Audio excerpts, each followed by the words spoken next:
Ayurvedic oil और capsule, अब दर्द भी घुटने टेकेगा।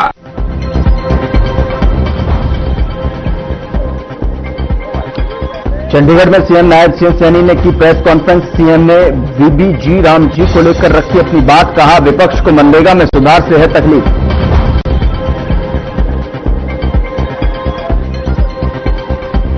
यमुनानगर में बेकाबू डंपर का आतंक। साडोरा इलाके में बाइक सवार को मारी टक्कर, अस्पताल में डॉक्टरों ने किया मृत घोषित।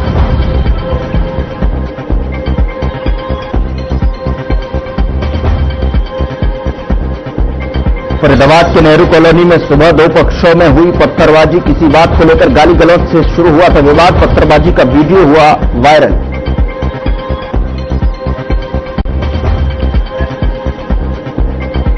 हरियाणा में ठंड और कोहरे का कहर जारी, कई इलाकों में पारा सामान्य से काफी नीचे। ठंड से बचने के लिए लोग ले रहे अलाव का सहारा।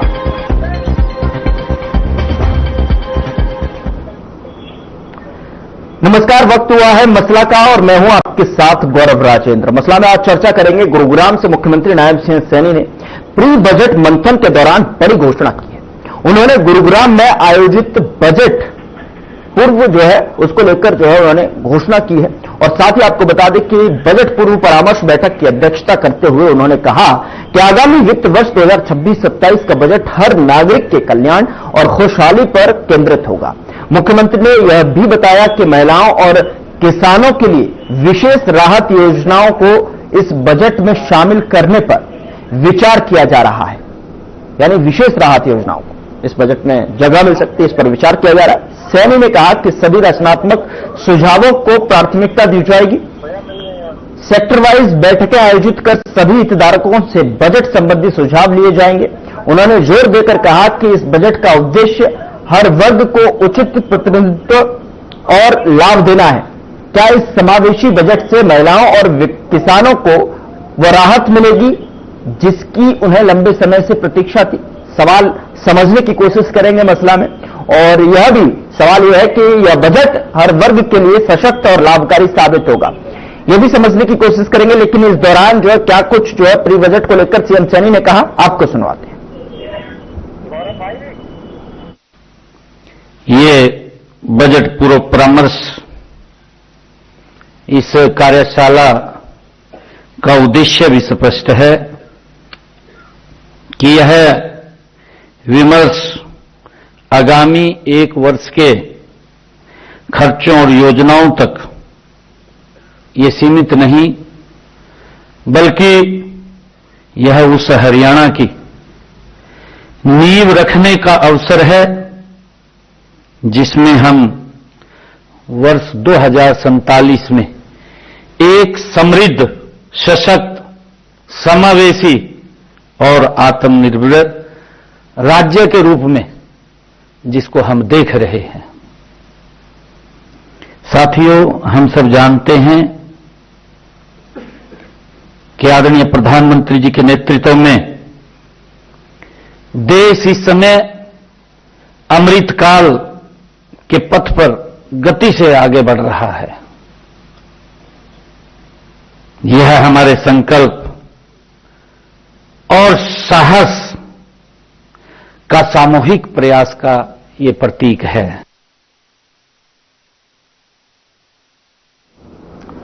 तो इस सबको लेकर जो है बजट सभी वर्गों को किस तरीके से लाभ देगा, क्या आगामी बजट सच में समावेशी होगा, यह भी समझने की कोशिश करेंगे। इस पर चर्चा करने के लिए हमारे साथ आज की इस चर्चा में जो है शामिल होने के लिए हमारे साथ एक पैनल जुड़ा हुआ, उनका तारुफ मैं आपके साथ करा देता हूं। हमारे साथ जो है वैशाली तोमर, प्रवक्ता बीजेपी की तरफ से अपना पक्ष रखने के लिए जुड़ रहे हैं, बहुत स्वागत है मैम आपका। ओंकार सिंह, प्रवक्ता एनएलओ की तरफ से अपना पक्ष रखने के लिए जुड़ रहे हैं, बहुत स्वागत है ओंकार सिंह जी आपका भी। और अजय गौतम, प्रवक्ता कांग्रेस की तरफ से अपना पक्ष रखेंगे, बहुत स्वागत है अजय जी आपका भी। तो सबसे पहले वैशाली जी, मैं आपसे जो है प्रतिक्रिया चाहूंगा, जिस तरीके से आज जो प्री बजट को लेकर जो सभी वर्गों को लाभ देने की बात कही जा रही है, वो किस तरीके से कितना समावेशी होता हुआ उसकी तस्वीर दिखाई देगी? वैशाली जी आपको और मेरे साथ प्रवक्ता जो जुड़े हैं साथी ओंकार जी और संजय जी, उनको भी सादर नमस्कार। हरियाणा की जनता को वैशाली तोमर का राम राम। जी बिल्कुल, देखिए आपने मुख्यमंत्री जी को भी सुना और साथ ही साथ आपके माध्यम से हरियाणा की जनता भी सुन पाई है कि आज नवाब सैनी मुख्यमंत्री जी ने गुरुग्राम में जो प्री बजट परामर्श बैठक की अध्यक्षता जो की है उन्होंने लोगों से सुझाव लिए हैं 2026 और 27 के बजट में क्या शामिल होना चाहिए। ठीक है, उन्होंने साफ तौर पर ये बताया और आपके माध्यम से ये जनता तक भी पहुंच रहा है, हरियाणा की जनता सुन रही है कि ये बजट सत्र की जो तैयारियां हैं, प्री बजट की बैठकों में जो हिस्सा उन्होंने लिया है और लोगों से वो जो भी सुझाव ले रहे हैं उसके सुझाव के चलते वो ये बजट जो आने वाला है या जो हरियाणा की जनता के लिए जो बजट वो एलोकेट करेंगे उसमें वो ये जानना चाहते हैं कि क्या ऐसी चीजें हैं जो हरियाणा की जनता चाहती है और हम उनको हरियाणा की जनता को दे सकते हैं। उन्होंने बजट की जो जन भागीदारी है AI बेस्ड पोर्टल लॉन्च किया ताकि लोग अपने सीधे सुझाव जो है वो हिंदी के माध्यम से, हरियाणवी लैंग्वेज के माध्यम से, इंग्लिश के माध्यम से सीधे माननीय मुख्यमंत्री नवाब सैनी तक पहुंचा सके और वो हरियाणा के इस विकसित भारत 2027 का प्रमुख विकास का जो इंजन बनने के लिए तैयारी हो रही है उस बजट के विजन में सबके जो सुझाव है उनको साझा कर सके। तो उन्होंने ये प्री बजट में ये कहूंगी AI बेस्ड जो पोर्टल लॉन्च किया है, ये लोगों के सुझावों के माध्यम से उनकी जरूरतों को ध्यान में रखते हुए कि क्या उनकी जरूरतें हैं, क्या उनको बजट में चेंजेस चाहिए, क्या उनको किस चीज पर उनको ज्यादा बजट चाहिए और लोग अपनी बातें बता सकें, सीधे सरकार से जुड़ सकें, सीधे सरकार से संवाद कर सकें, सीधे सरकार से अपने सुझाव रख सकें, अपनी भावनाओं को जाहिर कर सकें। इसलिए उन्होंने आज ये बैठक ली और बैठक के माध्यम से हरियाणा की जनता को ये AI पोर्टल जो लॉन्च किया और हरियाणा की जनता को उन्होंने सीधे संवाद करने की और उनके सुझाव लेने की जो है एक बहुत बेहतरीन, मैं कहूंगी कि बहुत ही बेहतरीन कोशिश की है। और आप देखें कि उन्होंने जो उद्योग है, जो स्वास्थ्य है, IT है, शिक्षा जैसे सभी लोगों के साथ विचार विमर्श भी जारी रखा जो आज आपके माध्यम से ये हरियाणा की जनता तक पहुंचा ही होगा कि किस तरह से उन्होंने जो हमारे व्यापारी भाई हैं, स्वास्थ्य से रिलेटेड डॉक्टर्स हैं या जो और भी जो हमारे जो हेल्थ सिस्टम है उससे जुड़े हुए हैं, IT विभाग से जितने भी लोग जुड़े हुए हैं, एजुकेशन डिपार्टमेंट से जितने लोग जुड़े हुए हैं, तो सबको उन्होंने एक कोशिश की है और ये बेहतरीन कोशिश है कि लोगों से मिलकर, क्योंकि क्या होता है कि हम लोग मन में सोचते रहते हैं, आप भी गौरव जी इस बात से मेरी एडमिट करेंगे कि कई बार क्या होता है कि जब बजट आने वाला होता है तो यह सरकार जो हमने फैसले लेती है तो हम उसमें सोचते हैं कि ये भी चेंजेस होने चाहिए थे, ये भी मिलना चाहिए था, या हम भी कई बार घर में बैठ के ये सोचते हैं कि किसी तरह से हमारे विचार भी मोदी जी तक जाए और उनको पता चले कि भाई आज जो जिस तरह से बात करते रहते हैं। तो आज उन्होंने एक AI पोर्टल लॉन्च करके लोगों के लिए एक ही आसान रास्ता कर दिया है कि अगर आप किसी को चाहिए, किसी की कोई ऐसी चीज है जो वो चाहते हैं कि बजट में चेंजेस होने चाहिए, उस चीज के लिए बजट ज्यादा एलोकेट होना चाहिए, तो उसके लिए उन्होंने बहुत बेहतर उन्होंने प्रयास किया है और ये लोगों के आशीर्वाद से, लोगों के सहयोग से, हरियाणा की जनता के पूरे समर्थन से ये जरूर सार्थक होगा। इसके बेहतर रिजल्ट निकल कर आएंगे, आप गौरव जी देखेंगे मेरे साथ। चलिए ठीक है। अजय जी, आपकी क्या प्रतिक्रिया है जिस तरीके से आज इस प्री बजट मंथन को लेकर जो है समावेशी की चर्चा की गई है, सभी बजट को जो है सभी वर्गों के लिए भी समावेशी होगा और तमाम जो भविष्य की तस्वीर को साफ करता हुआ दिखाई देगा, इसको लेकर किस तरीके की आप सोच रखते हैं और सुविचार क्या है कि इसको लेकर जो है किस किस वर्ग को जो है खासतौर पर राहत मिलने वाली, धरातल पर इसका जो है क्या आंकलन होगा, क्या मायने इसके जो है समझे जाए? अजय गौतम जी। जी मेरे सभी साथियों को, आपको भी आवाज आ रही है मेरी? जी जी, आपकी आवाज आ रही है, आप अपनी बात कंप्लीट कीजिए सर। देखिए, प्री बजट की जरूरत क्यों पड़ी जबकि इनकी सरकार को लगभग 12 साल होने वाले हैं, 11.5 साल हो चुके हैं और अगर काम किया होता तो प्री बजट की इनको जरूरत ही नहीं थी। दूसरी बात, ऐलान बहुत होते हैं इनके यहाँ पर लेकिन अमल नहीं होता उन सभी बातों पर। ऐलान तो कर देते हैं, हाँ ये करेंगे वो करेंगे, पिछले 10 सालों में बहुत सारे ऐलान हुए लेकिन काम नहीं हुआ उस पर। अब हम बात करें महिलाओं की, जैसे सीएम साहब ने महिला और किसानों पर ज्यादा फोकस किया है, तो महिलाओं के लिए यहाँ पर कितनी सुरक्षित है हमारे प्रदेश में अच्छी तरह से जानते हैं। और ये गुड़गांव में जो ऐलान किया है इन्होंने गुरुग्राम में, तो गुरुग्राम तो महिलाओं के लिए हॉट सपोर्ट है अपराध के लिए, वहां पर सबसे ज्यादा अपराध तो गुरुग्राम में होते हैं। तो महिलाओं के बारे में बीजेपी कितनी चिंता करती है ये तो शायद ये भी नहीं बता पाएंगे। मैं एक छोटा सा उदाहरण इनको उत्तराखंड का दूंगा तो फिर ये बोल ही नहीं पाएंगे उस बारे में। आज वहाँ डेली जुलूस निकाले जा रहे हैं, वहाँ एक 18 साल की बेटी के साथ में इनके मंत्रियों ने क्या किया। तो खुद बीजेपी में महिला सुरक्षित नहीं है तो ये महिलाओं के लिए क्या करने वाले, और 10 साल में इन्होंने क्या किया ये बता दें कि हमने ये किया पिछले 10 सालों में। तो कटनी और करनी में बहुत फर्क है। अब बात करें किसानों की, तो किसानों में देखिए आज हालात ये है कि खाद लेने के लिए पुलिस लगाई जाती है, वहां पर पुलिस पहरा देती है तो खाद मिलता है, लाठी डंडे खाने पड़ते हैं, जबकि कांग्रेस के राज में ऐसा कभी हुआ ही नहीं था। ठीक है, आज डीजल महंगा है, किसानों की एमएसपी पर इनकी फसल नहीं बिक रही है, तो किसानों की एपीसी कहाँ से हो गई नहीं देती। 1% के लिए कहते बहुत है करते कुछ है। बीमा फसल जो था उसमें कटौती में भारी कटौती करती। दूसरी बात है गुरुग्राम की बात तो करते हैं, इसमें तो मेवात भी, रोहतक भी, हिसार, ये क्या हरियाणा का हिस्सा नहीं है, ये भी तो हरियाणा ही है। तो सभी जगह की बात क्यों नहीं करते हैं। तो देखिए बीजेपी की कटनी और करनी में बहुत ज्यादा फर्क है, और महिलाओं के लिए ये पार्टी भी ठीक नहीं है और सरकार कुछ भी नहीं कर रही है। या तो मैं वैशाली जी से पूछूंगा कि अब तो बता दो इन्होंने महिलाओं के लिए किया क्या है, किसानों के लिए क्या किया है।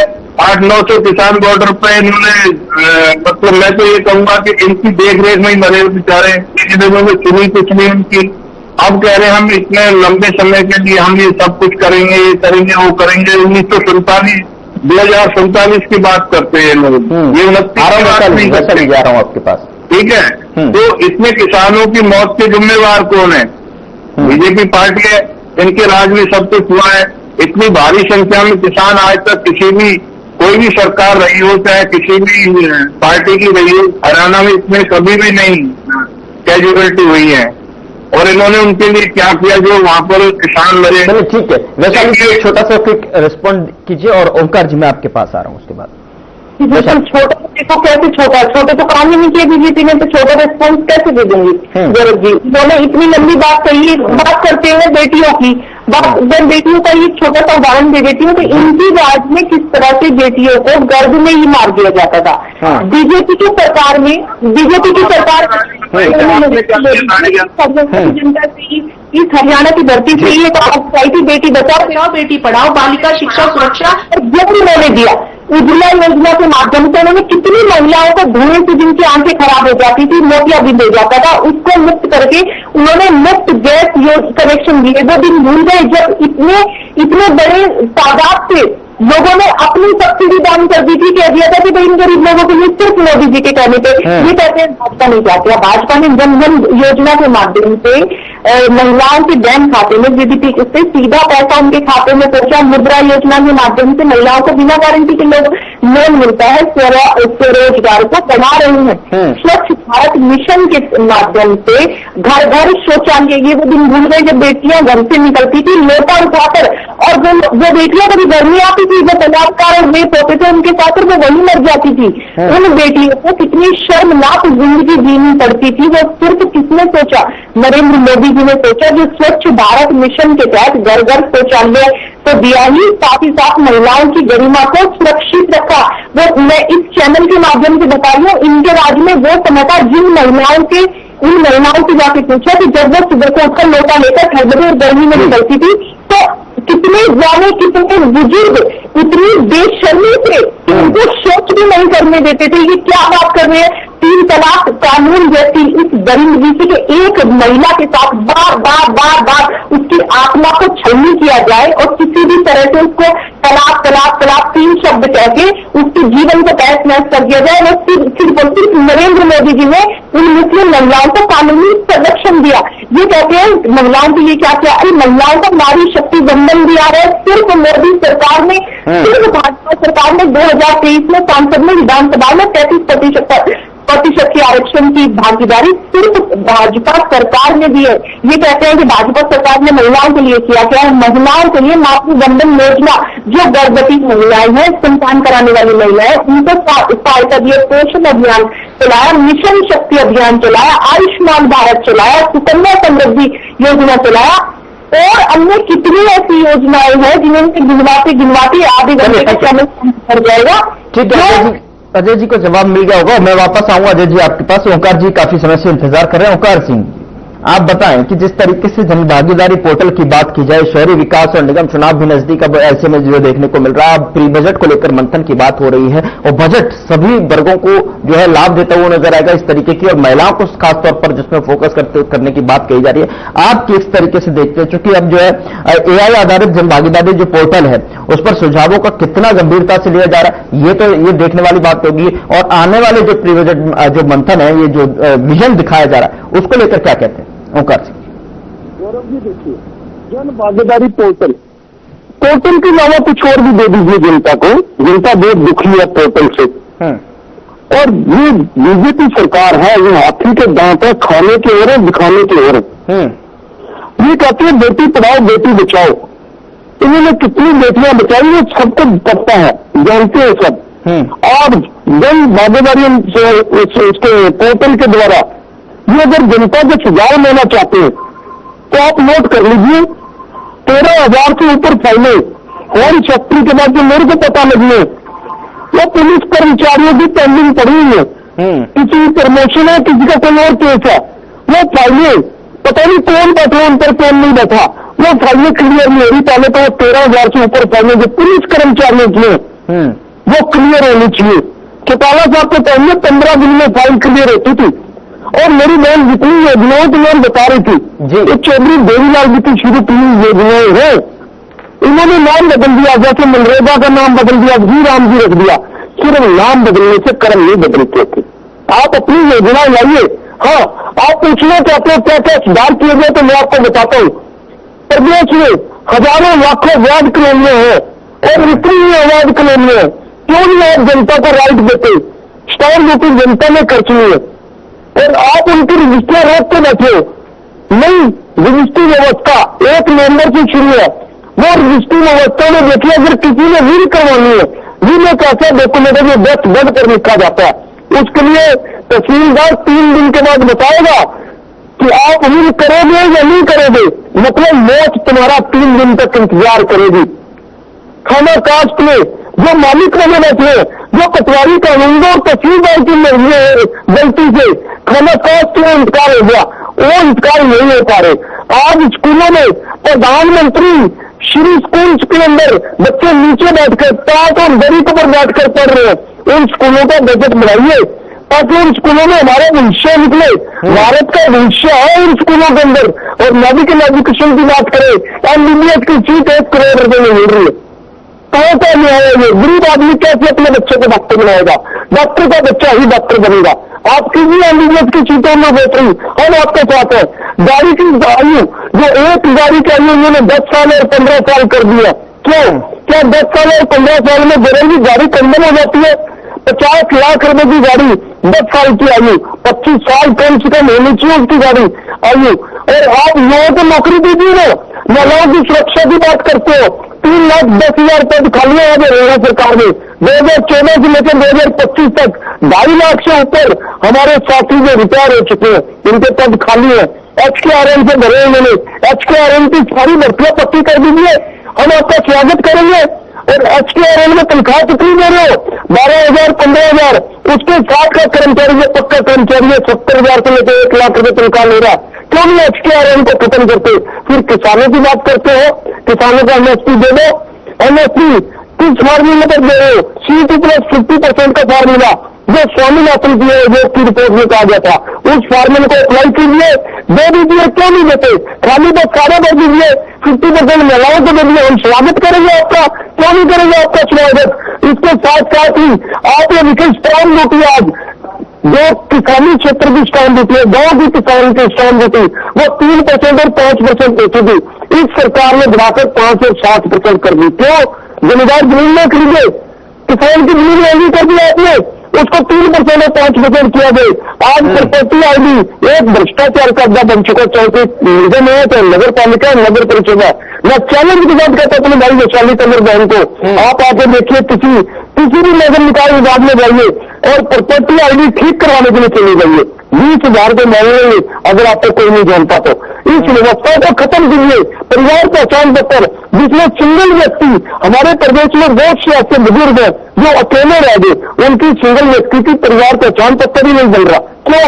जो महिलाएं बेहोशी और वो समस्या बताइए वास्तव में जिन महिलाओं को तलाक मिल गया, उन महिलाओं की फैमिली आईडी में से पति का नाम अलग नहीं हो रहा, जाके चक्कर लगाए एडीसी के कार्यालय में, कहते हैं ऐसा कोई प्रोविजन नहीं है, बताइए तलाक के कागज पास हुए हैं, और महिला की प्रॉपर्टी और फैमिली आईडी में से पति का नाम अलग करवाना कैसे किया जाए?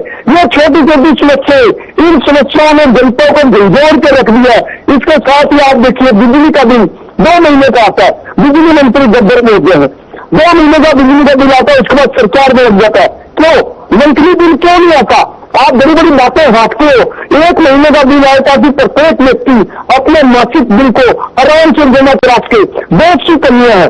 आप हमारे से सलाह लेना चाहते हैं, 10 सलाह तो मैंने आपको दे दी, तो एक ही लागू कर देना और मैं मानूंगा बीजेपी जन समाधान पोर्टल के जरिए क्या हमारे कई अनुसार भी काम कर सकती है। लेकिन अफसोस ये हाथी के दांत हैं, ये दिखाने के ओर है, खाने के ओर है, इनके आंसू भी नकली होते हैं। यदि मैं आपको बता दूं, आपने देखे होंगे टीवी पे कई बार आंसू निकलते हैं इनके नेता के, ये भी नकली आंसू है इनके।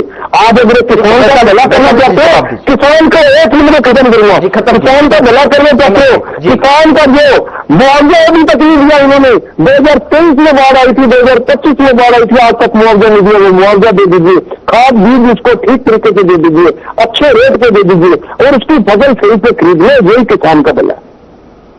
ठीक है वैशाली जी जवाब दीजिए, फिर मैं आपके पास आ रहा हूं।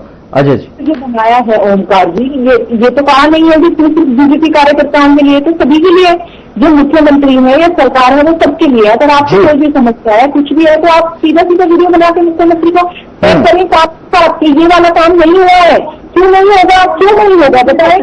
और दूसरी बात, आप हमेशा बैठ के यहाँ पर बात करते हैं किसानों की और महिलाओं की, आप ये बताएं मुझे कि जब भाजपा सरकार ने किसान सम्मान निधि जो दी है, वो क्या आपकी सरकार ने दी थी? ईमानदारी से बता दें आप। आपने 2000 रुपये में क्या होता है ये तो बता दीजिए, कितने पैसे दे रहे हो किसान को? लाखों करोड़ रुपए किसानों के खातों में सीधा पहुंचा दिया है। जो फसल बीमा होती है, फसल खराब हो जाती है, उसके लिए लाखों हजार करोड़ का जो धनराशि है वो सीधा किसानों के खातों में जा रहा है। ये कभी किसी और सरकार ने किया था, फिर कैसे कह देते हैं आपकी भाजपा सरकार ने काम नहीं किया? देखो यहाँ पर ऐसे बैठ के दूसरी बातें करते हैं, इससे कुछ मतलब नहीं है, नकली नकली बातें नहीं है, सारी सच्चाई है। आप वीडियो निकाल रहे हैं, दिलाते को चेक कर लेना, एक भी बात नकली नहीं है, सारी बातें सच्ची है। मैडम, अगर इस तरह की बात होती तो भाजपा सरकार को वोट न मिल रही होती। वोट मिली है, वोट जीते हैं, कैसे मिल रही है तो तुम्हारे को पता होगा, ये तो हम नहीं कह सकते कैसे मिल रही है। मेरे बारे में भी मैं देखो, आपने कितने आरोप कमेंट की तरफ बढ़ रहा हूँ।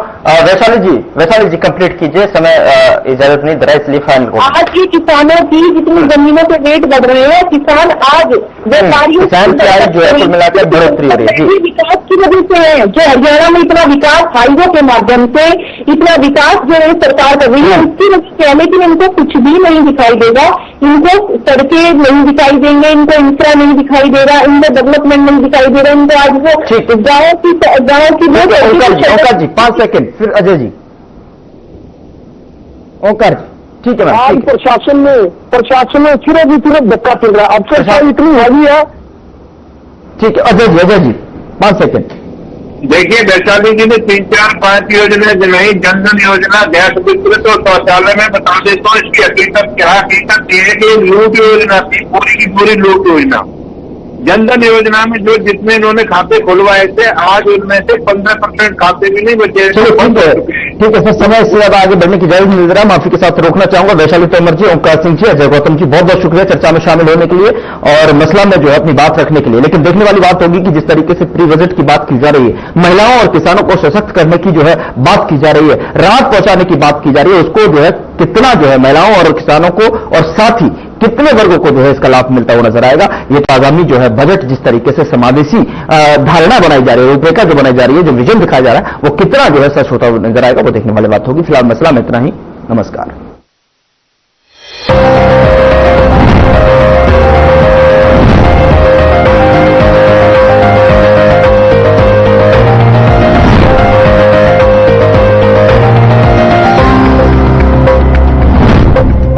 चल बुला पर